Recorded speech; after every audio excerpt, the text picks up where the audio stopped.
Uh, so very nice to meet you. Our mutual friend Dirk suggested we talk, and I'm excited to talk about basically how to build a world that works, right? That is the point.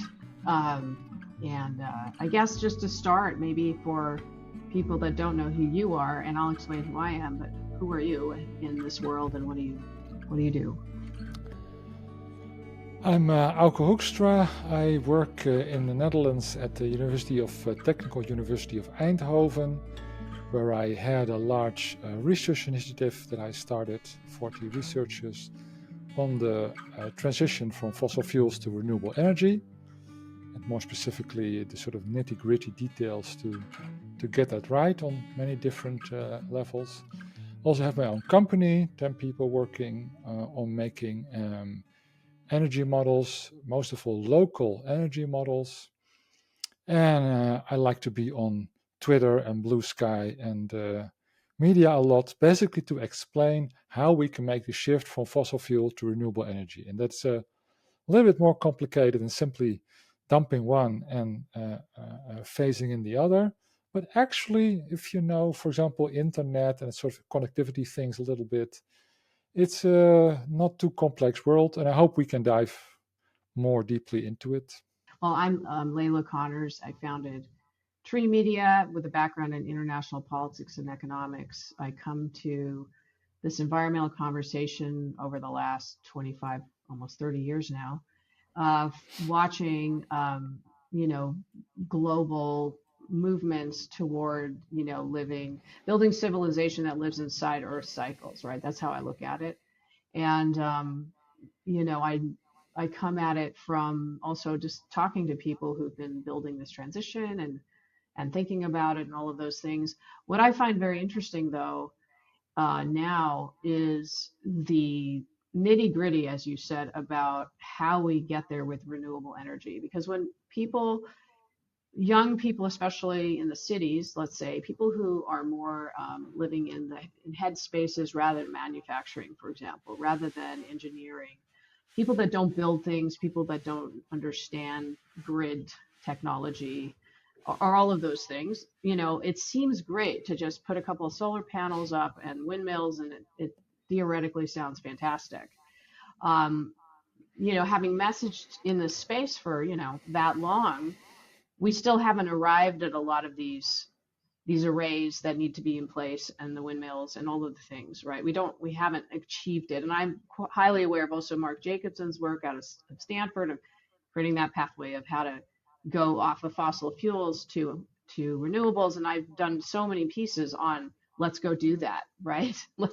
Let's dive in. Um, what I've learned lately is this question about minerals. Not so much that the earth doesn't have them. Of course it does. It has plenty, all of what we Mhm. need.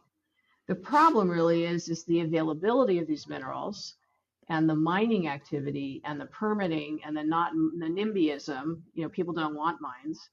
And the amount required in this time frame that we need. That part is what I'm really interested in. And to just, throw this in all at once, what I'd love to talk about is, strangely enough, would recycled fuels like carbon capture and utilization be a cleaner version of fuel for some fuels than battery and mining? That's just what I'm wondering. I love to think freely, and so given that mining is such a, I know that they're improving mining, so that's sort of the universe within which I'd love to discuss today. Well, then I'm glad that I have a lot of optimistic viewpoints, I think, for your readers, basically coming from the same background, but yeah, trying to satisfy my own curiosity, like, is this really going to work? And then finding that, yeah, there's a lot of things we should improve in terms of mining, for example. Of course, always things to improve.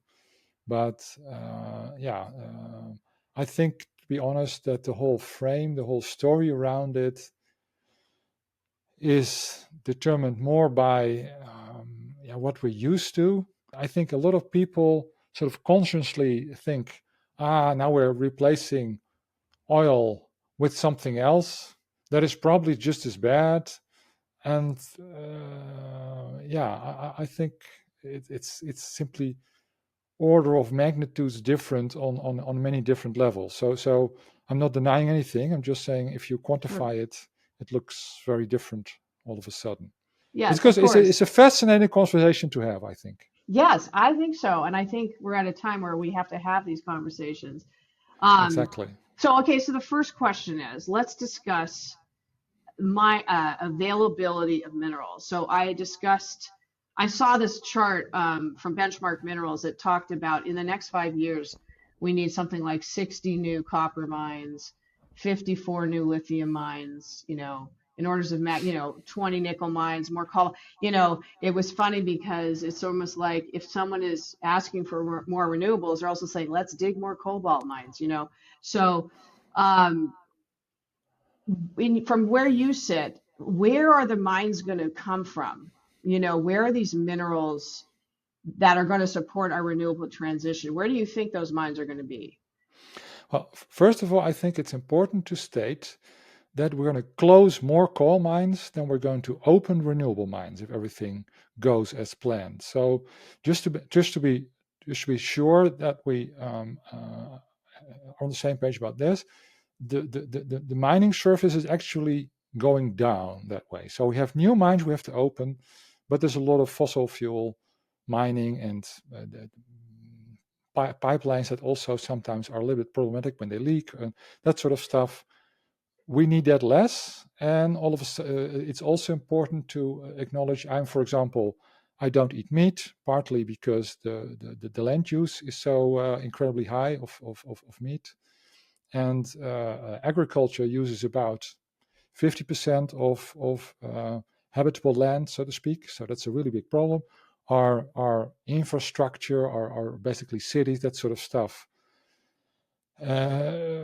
accounts for about 1% of the habitable Earth surface, and mining is about 0.1%. So it's very different and it's including a large perimeter for let's say, poisoning the environment.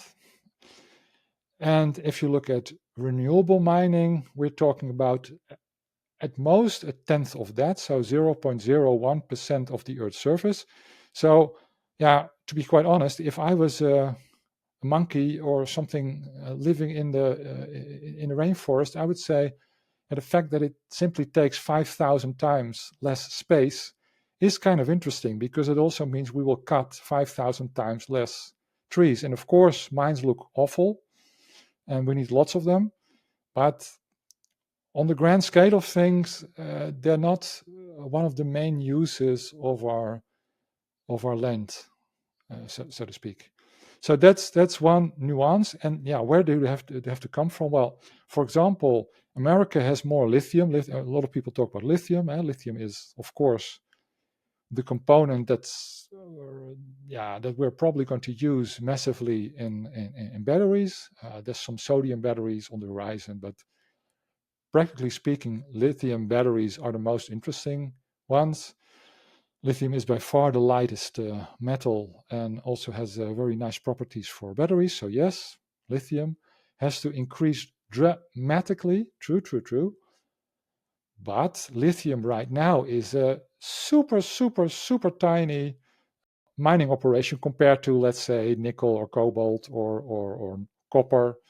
Very small. Iron and aluminum, of course, don't compare at all. And for example, the United States has recently closed a couple of lithium mines because other states could basically do it cheaper. Basically, importing it from Australia is cheaper than getting it in the United States.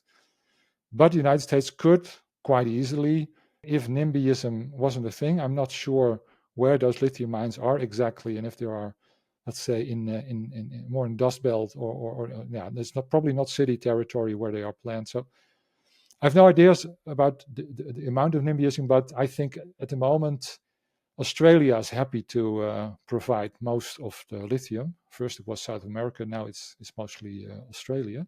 Quickly scaled up it's not really mining. It's more rock crushing. Basically, they dig up the right kind of rocks, they crush them, and then they're done. So also, there's also something with mining. I don't want to trivialize mining, right? I'm doing, my goal in life is human flourishing in harmony with nature.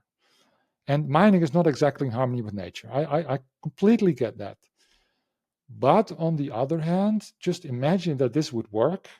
We wouldn't need those mines forever, right? We could do urban mining afterwards. If you have a whole city with basically batteries driving around, then probably there's more, it's easier to get the lithium of all those batteries than to get it from Australia, America, whatever. But we need to have enough density, basically, of those materials in the cities before that becomes interesting for recycling plants. But then, finally, you could close those mines again. And with coal mines, for example, you're never, ever, ever going to close them because you need more coal every year. So that's not recyclable. I find this interesting because I hear you when you say there will be fewer mines. And conceptually, this all sounds fantastic. It's like, I might even do a movie about solar punk because that vision of the world looks so great. Yeah, it's great. I love biomimicry. I know, Janine, we've talked a lot about how to put human beings inside nature and regenerative farming and soil and trees. And I called my company Tree Media. But what I'm really looking at right now and I'm fascinated by is everything you said sounds great. And a lot of the mines are in, for example, First Nations land in America, so indigenous peoples' lands, right? And there's several now where they're protesting, it's their land and they don't want it there. The argument that the environmental movement has been making all this time, me being part of it, is it's a moral argument. We've really leaned in on the idea that we need to save the world and this has to be done and all those things without really explaining to everyone how we're going to get there. And, I'm sort of making up for lost time and really saying, all right, let's look at exactly how we get there. And let's just say everyone's all in on this and let's go mine. We don't really have the amount, even just, let's say, from my understanding, there's just not enough lithium projects permitted and ready to go to support what we need to do in the next 5 years to 10 years. That's just not present. And to me, that's pretty shocking. Yeah, but let's zoom in on that because, to be quite honest, I don't know exactly. I think very few. I think actually nobody knows exactly how many lithium output exactly can be expected. It's very hard to sort of because you not only have the amount of mines but also basically their output.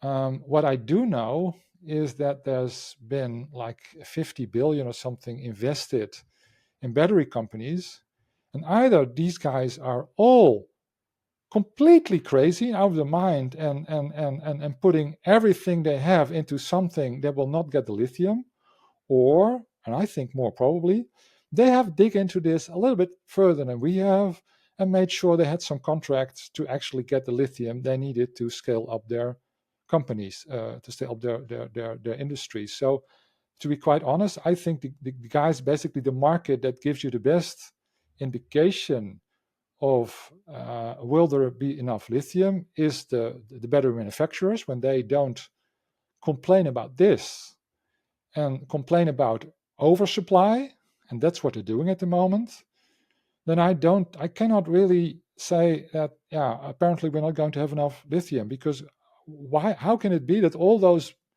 battery plants are scaling up like crazy and basically competing with each other also on future trajectory? I have a suggestion. Obviously they want it to work. It's kind of like the biochar industry, right? There's a lot of biochar sitting around, even, hoping for a market. But I know that's a whole different pathway. But but if you look at, for example, biochar of CCS or nuclear, these are all sort of roadways that theoretically sound very nice, but have their problems sort of getting to market, let's put it that way, or small medium reactors, for example, nuclear, good example of a lot of people get excited about this, but the road to market is not really there. Biochar is insanely great, but it's not. I'm not sure how fast it's scaling up actually, but I think it's not. I don't know. But We for just example, CC, filmed, yeah, we just filmed in Bolivia, and there's incredible circular economies going on there with yeah. So I shouldn't regenerative talk about. forest and all that. Yeah, I shouldn't talk Yeah. about biochar because, Hmm. but I know a lot about about CCS, for example, something Hmm. we're really into, at least in the IPCC, etc. A Hmm. while Hmm. back, and it's simply not really happening. But if you look Right. at batteries, batteries is happening. It's growing at a Of constant pace course. of 60% growth per year. So it's extremely constant. It's even more constant than the growth of solar. It's also getting cheaper at a completely, yeah, the correlation to, so if you look how the price development also is of batteries, then you see a 28% reduction in battery prices for every doubling of production. And the correlation of the growth trend and the batteries getting cheaper trend is 99.6%. It's incredible correlation. So there's, like with solar, you can sort of predict the future. And with solar, we also had a scare that there was not going to be enough silicon. And yeah, we're over that now. There is enough silicon now, but maybe you can remember that for a couple of years, everybody was, and lithium 2 years ago, prices went through the roof because it was so scarce. Prices are back now to where they were 5 years ago. So I would say Well, there's copper, for also, yeah. example, is more interesting Yeah, I would as say something. it's not just lithium, right? It's Yeah. nickel, it's cobalt, it's the other stuff too. It's not so from your perspective, lithium is solved pretty much for the demand, as evidenced by the battery companies investing in batteries.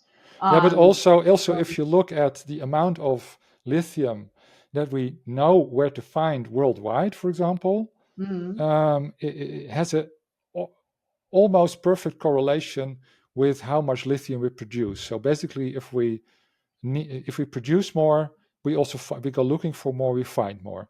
How fast the industry can scale up, how fast those mines can scale up, that's much harder to say. That's a much murkier, less well quantified world.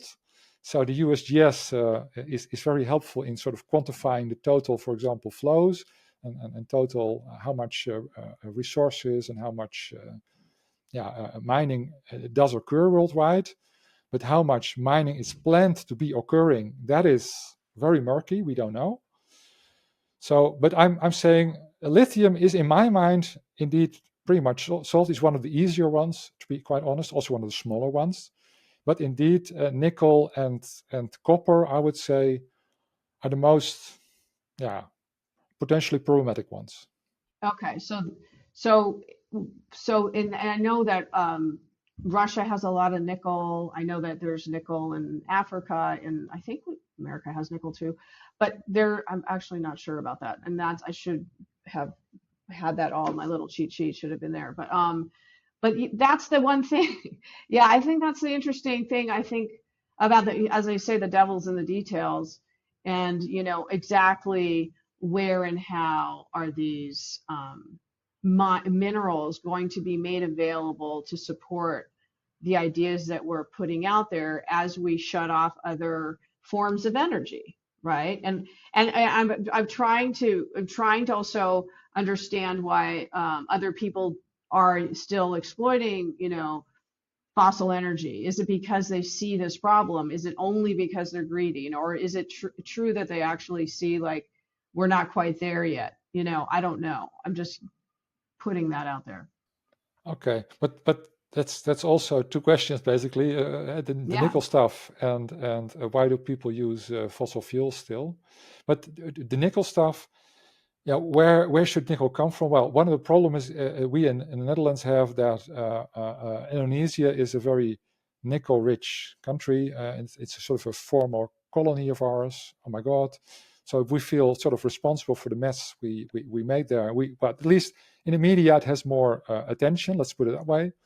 And yeah, often it's rainforests because a lot of Indonesia is rainforest, where they then plan nickel mines.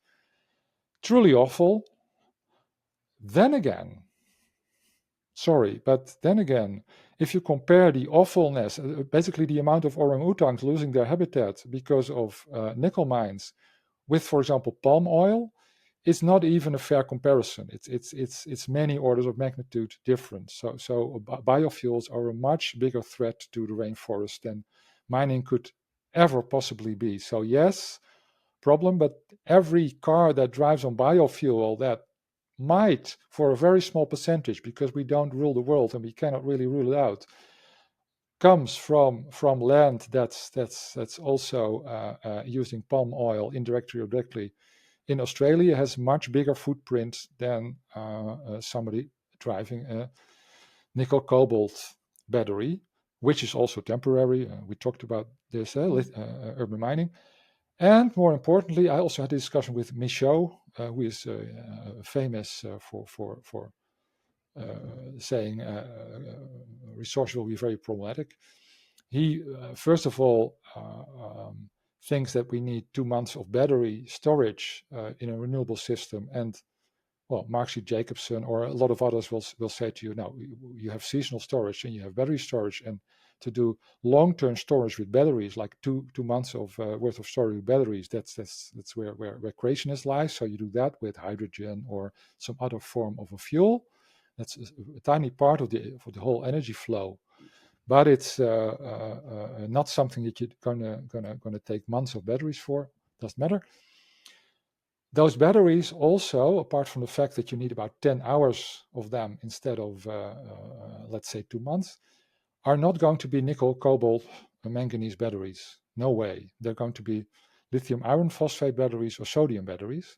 So that simply takes the nickel and the cobalt out of the equation. So for stationary storage and also for cars that can be a little bit heavier or that don't need crazy range batteries, we're now seeing that lithium iron phosphate is the future, and that basically cuts out the cobalt and the nickel.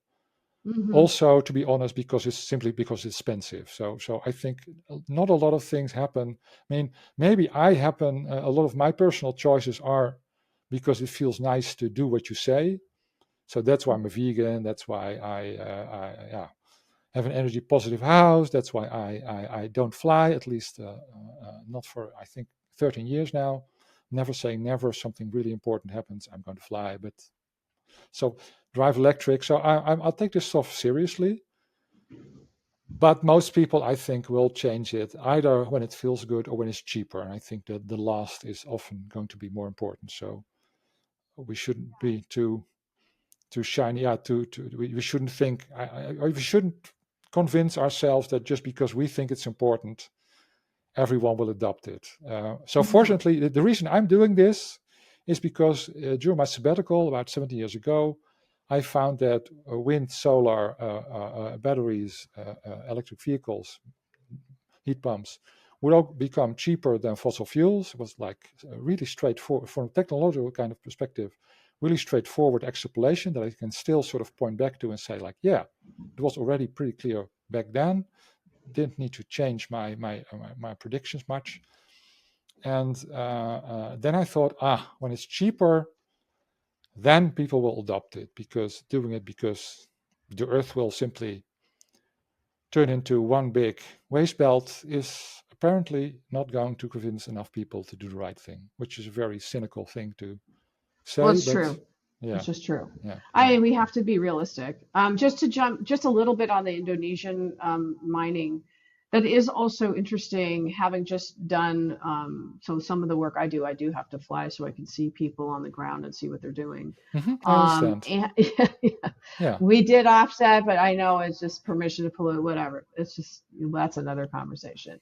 But I'm not saying anything about. Yeah. Also, I'm not saying to people like you shouldn't eat meat or something. That's of course, yeah. No, of course, everyone has their.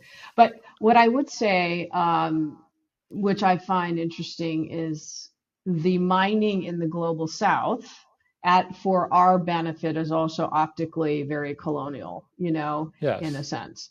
So that is problematic. And it also assumes that everyone is going to keep allowing this mining to happen. The NIMBYism is a real thing.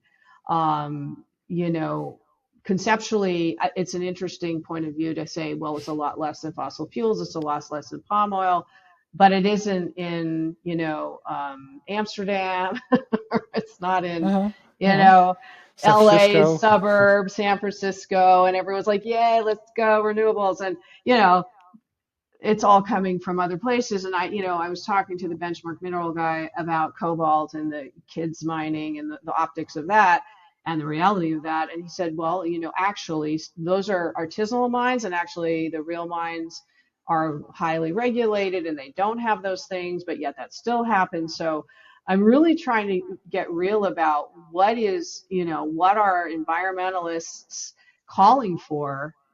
What does the renewable energy transition really, what's the toll on the rest of humanity so that we all can run around in our electric vehicles, also? Like, is that even a realistic Yeah, activity but there? so yes, everything is bad in a way. Living makes you claim resources, basically. Having kids makes you claim resources, but there is a big difference to how bad it is. So I really think you should quantify these things. You should not simply say, I see a child, it's completely unacceptable. So this whole change that could potentially save thousands of climate refugees, for example, should now be shut down because I have a photo of a really awful situation with a child. I mean, so there is. I did public administration before this, before I started my technical career, so to speak. And public administration is pretty gritty in that way. You really have to give life a value, basically, because you have to choose: do I, for example, stimulate this where everybody agrees it's super important but it costs like 2 million to save a person, or do we something else that's less fancy maybe, but that has the potential to save many people? And then you choose often the many people, and that's really hard, and that's often emotionally indefensible. But the opposite would be, at least to me, even more indefensible. And what I'm primarily seeing is we are creating large zones that become unlivable by heating the earth, and that really has to stop. That's my first priority, because there will so many climate refugees. And if we were benevolent species, and if we just said, well, everybody just moves around a little bit because the earth is now a little bit different, so maybe change some borders, or you're welcome, I know it's hot there, but we need people here. Just, if the world was like that, it would be no problem, but it's not like that. So there's going to be very many places, especially in Africa, where people have to move, and then they're driven into the lands of people, for example, who don't want them, warlords who don't want them. It's not, when I think about this, I'm not going to cry here, but it's not fun. This is what we Hmm. have to. And yes, indigenous rights, etc., or etc. But you know what I mean. There's a lot of colonial and yeah, a lot of really bad optics going on that we should take seriously. Completely agree, but let's not make that uh, a hindrance to doing the right thing. Let's just make sure that we don't open the minds on indigenous lands. Or if we do it, that we ask them nicely. And if there's some who don't want it, but most who actually welcome the money and the jobs, we do want it. Because I also had a discussion, for example, with somebody in Chile. He said, who the hell are you to say that it's colonial to put all this stuff here? My family eats from this, and I would like Well, for you to keep doing this. Thank you very much. well, You know? that's fair. I mean, of course, jobs. I mean, it's it's more to the point of people imagining a world without the detail. That's all. Like, what does it actually mean?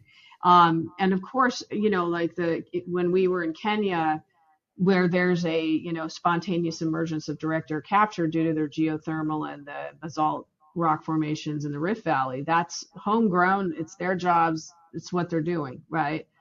So someone from New York will say, "Oh, energy, DAC, all this stuff." It's like, well, that's not the same for a Kenyan. So yeah. Yeah. So I think it's two really separate issues. The one issue is it a good idea to do more mines? And the second issue is, should we do it more ethically? And the question to both, I think, is yes. We need more mines. Actually, we will close more mines by doing renewable stuff, and then in the end, we can close them, and then the trees can grow again, because that should be, I think, be the end goal. But at least from a nature perspective. But yeah, there is so much inequality going on here, and we are responsible for that. So yes, I agree with that we should take this much more seriously. And for example, I'm still on team more electric vehicles, or actually I'm on team less diesel vehicles, for example, because I think cities will be much more livable. I also wrote a lot on that. When we have shared vehicles, we need about 10 times less. I think, for example, with self-driving, a lot of people who are more into trees think self-driving is like, that's another technical solution again. And I think that a lot of times we can have our cake and eat it if we simply bake a little bit differently, bake a little bit different cake. It's still be a nice cake. We can still have our cake, just a little bit different. Yeah, I hear what you're saying. It's just you're shifting the destruction to a different form. It'll be less destruction. Um, and then overall, we will, prevent heating that displaces hundreds of millions of people and Good collapses. summary. Oh, look, You do this all the time. Yeah. Well, I've just been in the space for a long time, and I did go deep down in the hole of methane and the methane bomb and the Permian mass extinction and the parallels to the rate of change of the greenhouse gas in the atmosphere and how it relates to life systems. And so I've been all into all of those things.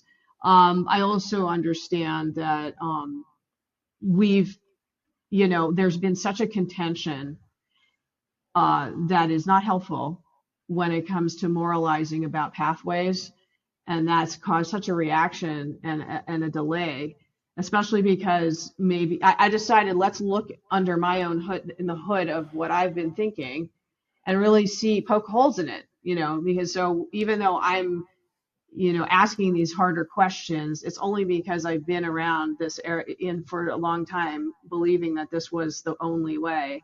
And then, of course, the big question that I have now is a friend of mine a new friend who I met during the project that I just made, Legion 44, has a company called Dimensional Energy, where with solar, well, not much solar, it's tiny little solar, pulls carbon from the sky, and then they make fuel, at $2.50 a gallon. There's Aircella from Klaus Lackner now. He's on the board, but it's basically a small machine that you put in your garage with solar, captures carbon, and makes fuel for your car. And so and again, this is very meta in the sense that imagine a world in which fuels are decentralized like that. There's no drilling, there's no pipelines, people are just pulling it out of the sky. And obviously, there's a 1.7 trillion tons of legacy carbon in the atmosphere that needs to be cycled and removed back to deep carbon pools. But imagine a world in which that's what's happening. Yeah, I know that's fascinating. No, is that not compelling? I'm just wondering. No, it's not compelling at all. No, it's at least, not? well, yeah. So for me, actually, that is the new frontier, making fuels, liquid fuels, preferably from the seas, the CO2 from the sky, combined with the energy from solar cells. Yes. But if you use that instead of a battery, so for example, for seasonal storage, that's great. If you basically, it's technologically speaking, it's very simple. You have a bath, and you have how fast you can fill the bath and how big the bath is, right? Sure. Yeah. Those are very different things, basically. And batteries are really good at very quickly, basically producing energy, filling your bath. But if you want a lot of water, if you want a bigger bath, you simply need one-on-one. More batteries becomes very expensive. If you look at what you just described, I don't remember the exact companies, but there's a lot of stuff going on in that space. Then you have this apparatus that produces fuel, and that apparatus basically to get this faucet running, basically the faster it runs, the more expensive it becomes. But you can keep it running for years and simply keep storing the fuels that get out of it. And storing the fuels is basically almost free. So with batteries, if you need a bigger bath, basically, if you need more storage, it's going to be simply linearly more expensive. Twice as many storage means twice the cost. And with those fuel production companies, you pay basically for the power, the speed at which you can produce stuff. But if you keep storing it forever, the storing itself is basically free. So what we envision, I can say this with some authority because I'm one of those, like Mark C. Jacobson would completely agree with me on this, for example, or Christian Breyer or Tom Brown or whatever, is that you will see a system where producing fuel this way is great for winter periods and dunkelflautes, periods of little solar, little wind. But to use it every day is too inefficient. You just need too much solar, for example, too much surface compared to the efficiency of their solutions is like at least 5 times less. So you need at least 5 times more solar to produce the same amount of energy round trip than with batteries. I'm 100% sure of that. What about like if it's on geothermal? Like in geothermal upstate New York, because obviously the renewable energy in this process is just the energy to power the machine that's capturing the carbon. So if you like in upstate New York, there's a lot of geothermal up here actually, and obviously in a lot of places in the world. If you didn't use solar, but there's a company called Dandelion up here that's literally drilling geothermal wells for homes, that someone could attach that to that. And, I'm just trying to think because to me, what I think I see emerging just conceptually, and obviously it's not market ready right now, but given some of the challenges, maybe lithium is solved, maybe we're going to move off of these batteries. It's all sounds great. I just don't know about timing. And also with the CDR, like CDU, carbon capture, utilization, whatever, is also not present, but it's also not a bad vision either to hold. And that's what I'm sort of going to explore going forward.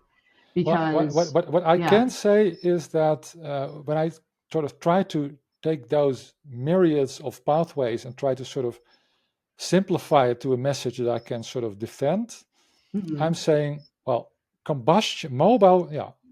mobile combustion engines, that's something that's going out of style, certainly with cars and also with trucks, which is where 90% basically of the oil for transportation, the fossil fuel transportation is used.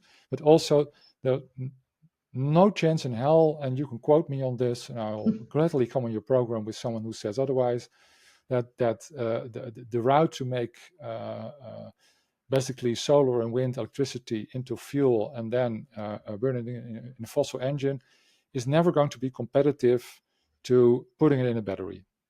I'm really 100% sure. Yeah, I am.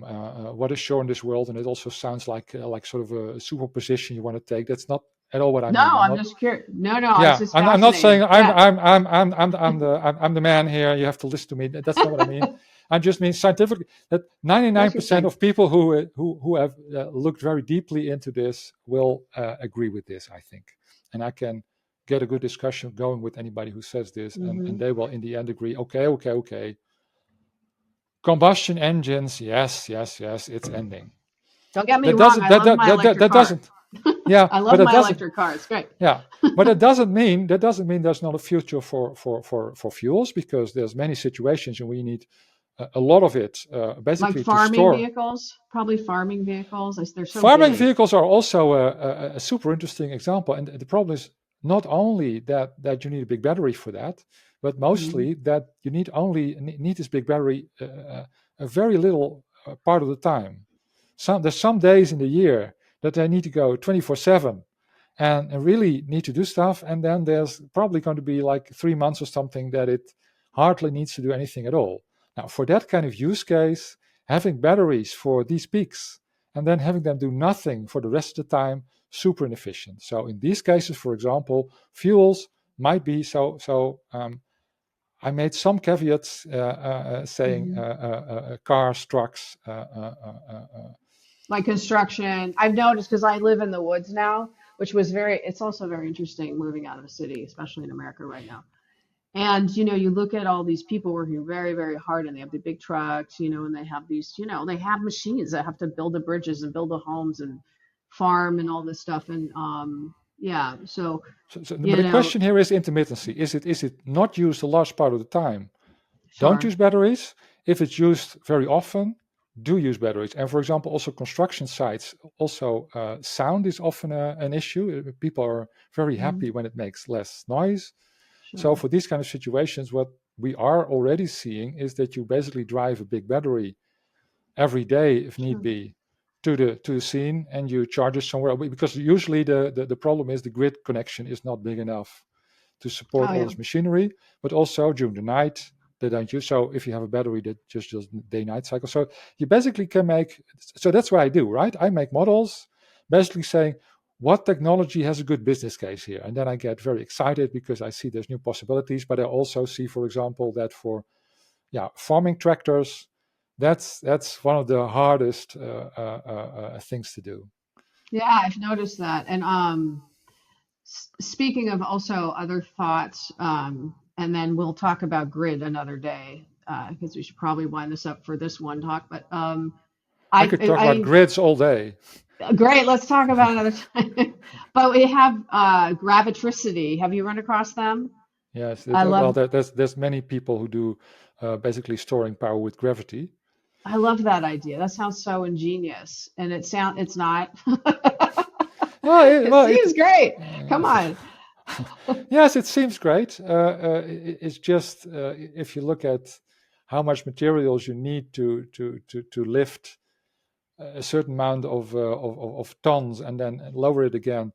So basically, what I'm saying recently is, I was enthusiastic about batteries 15 years ago, but then they were like 20 to 30 times more expensive. They definitely needed cobalt and nickel. They lasted about 10 times less than they last now, and the end is not in sight. And with many of those technologies that you mentioned, I'm like, yeah, it is an option, but it's going to be so hard because we are nowhere near the limits of what we can do with batteries. We're basically just figuring out how does this work, storing stuff in chemical bonds. We did lead acid for about 100 years.